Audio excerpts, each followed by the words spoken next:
today I will discuss about the how to write the electronic configuration of any species.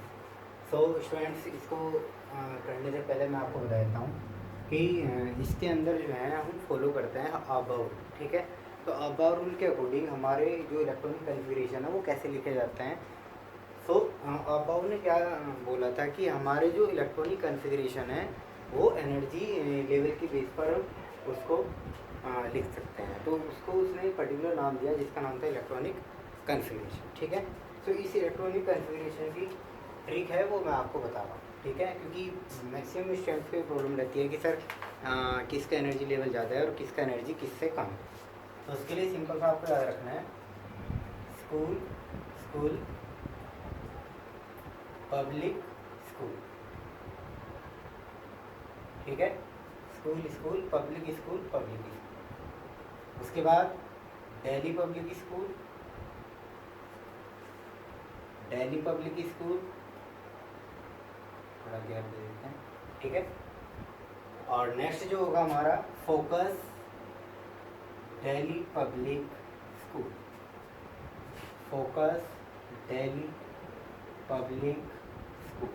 ठीक है, तो इस तरीके की मैंने आपको ट्रिक बता दी है कि यहाँ पे क्या है school school public school Delhi public school और जो लास्ट वन है focus Delhi public school and focus Delhi public school. ठीक है, तो सबसे पहले हम क्या करते हैं कि जो हमारे एनर्जी लेवल्स हैं उनके नंबर को हम लिख लेते हैं. तो नंबर हमारा यहाँ पर क्या है 1s 2s 3s 4s 5s 6s and 7s 8s. ठीक है, इस तरीके से हमने एस ऑर्बिटल के जितने भी नंबर हैं वो हमने लिख दिए हैं. उसके बाद हम पी ऑर्बिटल में करते हैं. तो पी ऑर्बिटल हमारा क्या बनेगा 2p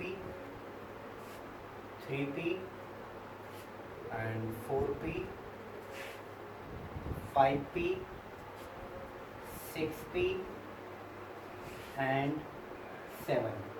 ठीक है, तो आप देख रहे होंगे कि एस ऑर्बिटल के जो नंबर्स हैं वो हमने कैसे डिसाइड किए. And the last one is D orbital. So here 3d 4d and 5d and 6d. Clear, तो ये डी ऑर्बिटल है आपका. And the last one is f is 4f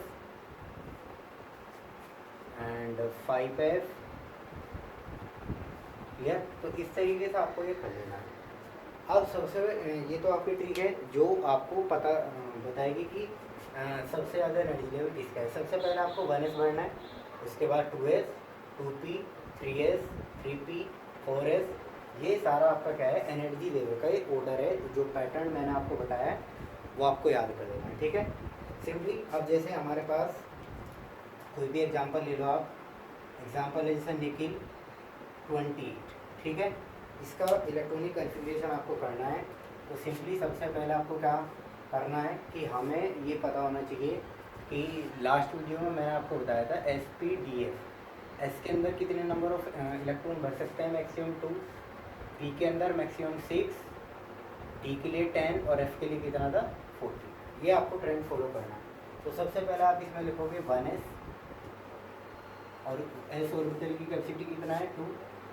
फिर उसके बाद 2s इसकी कैपेसिटी कितना है 2. उसके बाद 2p इसकी कैपेसिटी कितना है पी ऑर्बिटल का 6 एंड फिर 3s इसका कैपेसिटी कितना है 2. देन 3p इसकी कैपेसिटी कितना है आपका 6 एंड 4s. क्लियर है, 4s की s की कैपेसिटी कितना है 2. ठीक है, उसके बाद आपका आता है 3d. तो 3d अब डी ऑर्बिटल में आपको सबसे पहले ये जो स्टार्टिंग के इलेक्ट्रॉन्स हैं ये आपको कैलकुलेट कर लेना है. ठीक है, तो सबसे पहले इनके लिए आपको क्या करना है कैलकुलेट करना है 2 + 2 4 + 6 10 + 2 12 + 6 18 + 2 20. ठीक है, और आपको क्या करना है 28 करना है. तो यानी आपको सिंपल सा इलेक्ट्रॉन कितना रख देना है 8, क्योंकि डी ऑर्बिटल का जो मैक्सिमम कैपेसिटी है वो कितना है 8, यानी मैक्सिमम कैपेसिटी का मतलब यहाँ तक आप इसको फिल कर सकते हैं। लेकिन जब आपके पास लिमिट कितना है 28 इलेक्ट्रॉन्स फिल करने का, तो आपको केवल 28 करना है। क्लियर है? दूसरी तरीका आपको मैं बता देता हूँ कि दूसरा आपको कैसे करना है। ठीक है, देखो हमारे पास ये जो यहाँ तक का जो इलेक्ट्रॉनिक कन्फिग्रेशन है, इस इलेक्ट्रॉनिक कन्फिग्रेशन में यहाँ से यहाँ तक का जो पार्ट है वो 18 इलेक्ट्रॉन आपका रखता है, और जो 18 इलेक्ट्रॉन रखता है वो हमारा स्पीसीज है AR यानी आर्गन। तो सिंपली आप इसको लिख सकते हैं AR यानी 18 इलेक्ट्रॉन के लिए ये होगा आपका, एंड 4s2 3d8, ये आपका दूसरा ऑप्शन है। ठीक है, तो दूसरा ऑप्शन ये शॉर्टकट आप इसको ऐसे लिख सकते हैं। क्लियर? अब सबसे इम्पोर्टेंट इसके अंदर पॉइंट क्या है कि इन दोनों में से कौन सा हमारा आउटर सेल कंसीडर होता है। तो जिसका प्रिंसिपल क्वांटम नंबर यहाँ पे ज़्यादा है, ठीक है, उसको हम जनरली आउटर सेल कंसीडर करते हैं। अब उसका रीज़न क्या है, क्योंकि यहाँ पे जो हमारा नंबर है वो 3 है, और यहाँ पे नंबर कितना है 4, और नंबर 3 अगर होगा जैसे आपने बोर मॉडल में देखा था, ठीक है, तो ये नंबर हमारा कितना था 1, ये नंबर हमारा कितना था 2, और ये नंबर हमारा कितना था 3। ठीक है, तो 4 जो वो हमारा बनता है, 4 हमारा केवल यही होगा n=4। ठीक है, तो सबसे जो आउटर मोस्ट ऑर्बिटल है, यानी किसी भी पर्टिकुलर एटम का जो आउटर सेल है वो केवल ये वाला सेल है। तो इसलिए अगर इलेक्ट्रॉन अगर आपको निकालने हैं तो इलेक्ट्रॉन सबसे पहले आप कहाँ से निकालोगे 4s ऑर्बिटल से, यानी जैसे फॉर एग्जांपल Ni2 पॉजिटिव है, Ni2 पॉजिटिव का मतलब यहाँ से 2 इलेक्ट्रॉन आपको निकालना है।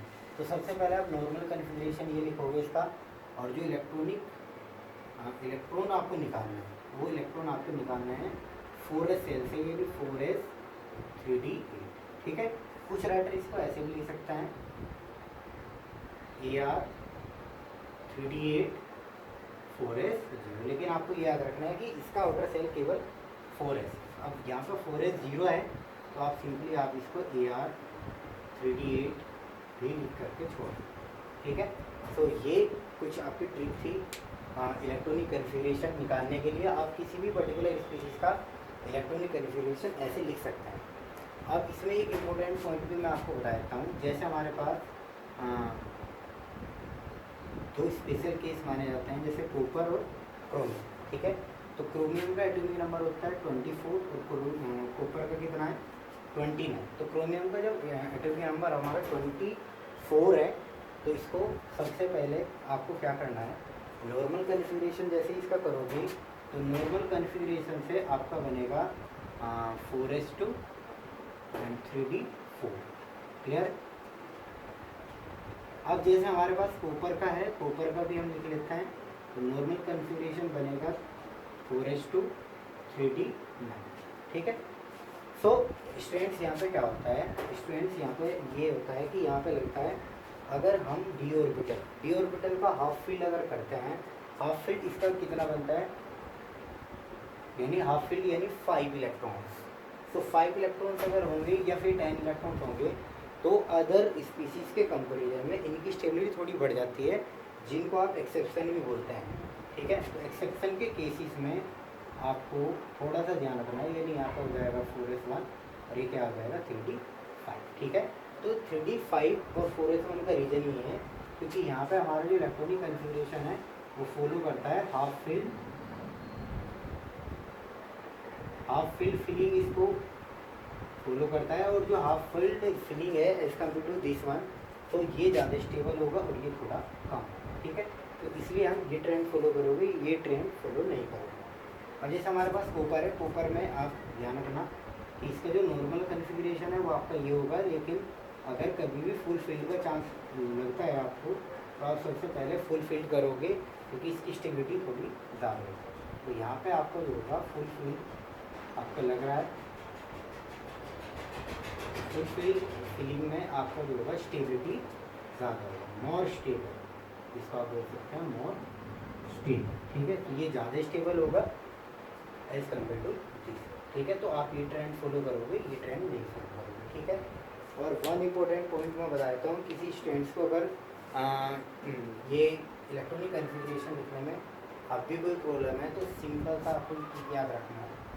वो ट्रिक क्या है, देखो हमारे पास सपोज करो स्कैंडियम है 21 और वेनेडियम है 23, फिर टाइटेनियम है 22। इस तरीके से कोई भी स्पीसीज हमारे पास गिवन है और उनके इलेक्ट्रॉनिक कन्फिगरेशन आपको पढ़ना है। तो सिंपली आप इसमें लिखें यार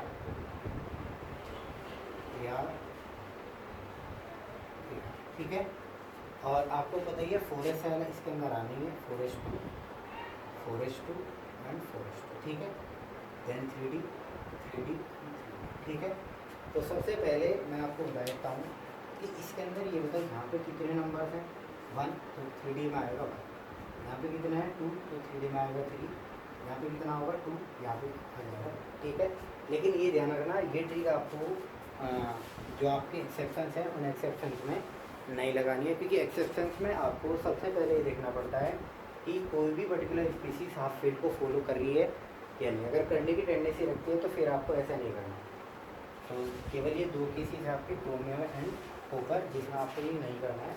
और बाकी में आप जितने भी आप एलिमेंट जानते हैं, जैसे हमारे पास Mn25 होता है इसका, तो सिंपली आप लिखोगे Ar4s2 और 3D और यहाँ पे कितना है 5 सुपर 3D 5, ठीक है। तो स्टूडेंट्स ये आपका जो टॉपिक था इलेक्ट्रॉनिक कन्फिगरेशन, तो इलेक्ट्रॉनिक कन्फिगरेशन के लिए आपको ये चीज़ें मैंने बताई, ठीक है। And all the best.